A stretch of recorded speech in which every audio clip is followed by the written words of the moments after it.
International Space Station were connected, NASA launched Skylab, a home above our home planet.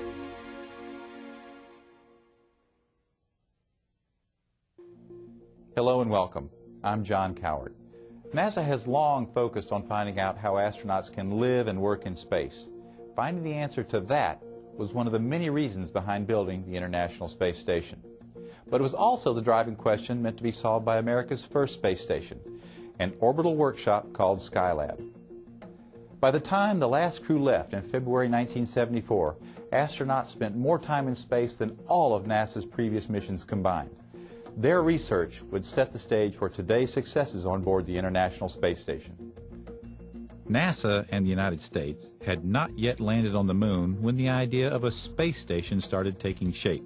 Our objective was, in the first place, to get a lot of medical information so that we could have enough data to allow the space station to have crews that could stay up there for 6 months.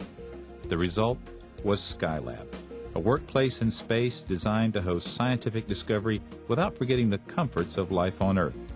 The workshop was built into an empty third stage from a Saturn V moon rocket. A pair of solar wings would fold out to provide electricity for the life support and research equipment inside. The three-man crew would arrive in an Apollo capsule launched aboard another rocket. A telescope to study the sun and other instruments were mounted atop the workshop, and they were powered by 4 separate solar arrays that gave Skylab a windmill appearance. The finished complex was folded up, fit into a nose cone on top of a Saturn V rocket, and launched into orbit from Kennedy Space Center in Florida on May 14, 1973.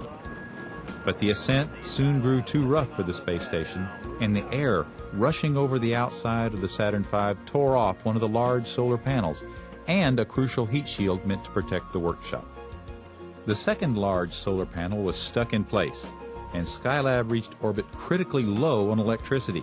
Engineers struggled to find a fix for the outpost, and it fell to the first Skylab crew to make it work.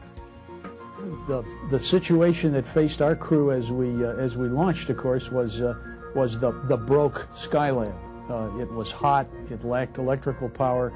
The whole program might be lost, and we launched with a command module full of instruments, many of which we had never seen before. They handed us the checklist kind of on the way in and said, "Good luck, guys." Moonwalker Pete Conrad and astronauts Joe Kerwin and Paul Weitz lifted off May 25th with a kit to save the mission. The clock is running, and Skylab has cleared the tower. The astronauts found the crippled Skylab as they expected and quickly deployed a sun shield over the exposed section of the laboratory. But when we lost that heat shield, we proved that man was a very, very vital part of space exploration and that he could do a lot of repairs and fixes.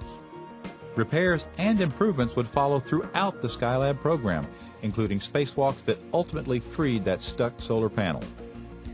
With Skylab back in shape, 3 crews of astronauts would go on to prove they could handle weeks at a time in microgravity with few ill effects. They recorded brilliant images of the sun and took the first pictures of solar flares. And they turned sensitive instruments toward Earth, offering the first comprehensive studies of our home planet. Skylab was a pioneering home for astronauts in several ways. Astronauts set a record for spacewalks as they repaired the space station on the first flight, and then serviced Skylab's instruments throughout the missions. They also spent many hours simply learning how to live comfortably in space. So NASA designed Skylab to include many of the features of a home. Take a look. For the first time, astronauts were in orbit long enough to see their hair grow appreciably during a mission. So they learned barber skills that worked in space, notably using a vacuum to get the loose hairs. A vacuum came in handy again as the crews used one to pull water away in the shower designed to work in weightlessness. They adjusted to sleeping in an open space while floating, and they learned the value of exercise, an important lesson that is applied vigorously to the International Space Station crews. Of course, there were plenty of experiments, too. The Skylab medical experiments were perhaps one of the most important things NASA accomplished during Skylab missions. One of Kerwin's jobs was drawing blood from his Skylab 2 commander, Pete Conrad, and crewmate Paul Weitz. His one weakness that I ever detected on the ground was he does not like needles and has a tendency to pass out when you stick him with a needle. You can't pass out in zero-G. You just can't. The blood does not rush to your feet, you know. The crews learned it took the body about 16 days to completely adapt to weightlessness. It was a beautiful machine.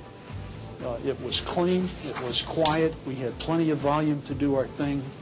We'd go off after breakfast in the morning. Somebody would go to do earth resources, somebody would go do solar physics, somebody would be downstairs doing housekeeping, and you couldn't even hear or see each other. You'd have to talk on the intercom. Okay, Skylab, later on in the mission, although I love the mission, a lot of the days were repetitive, and you had to have good self-discipline to really do well.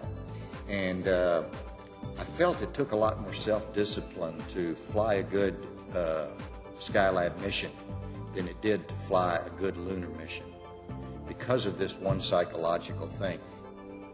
The work on Skylab gave NASA fundamental information that would later be used to design and build the International Space Station.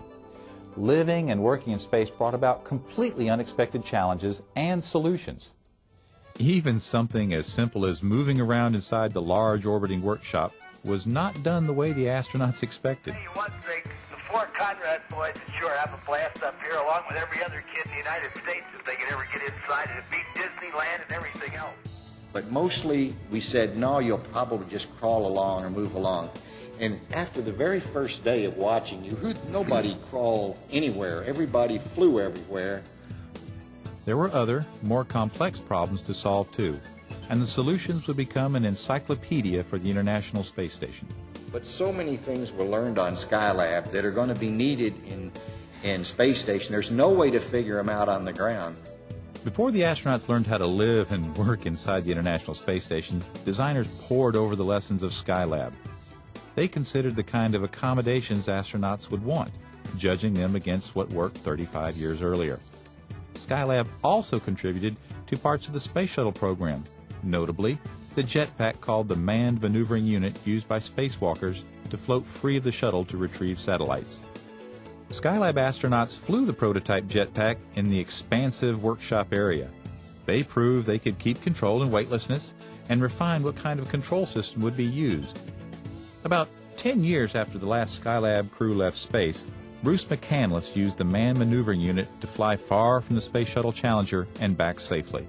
The jetpacks would be used again on later flights to catch satellites and bring them back to the shuttle so they could be repaired and returned to service.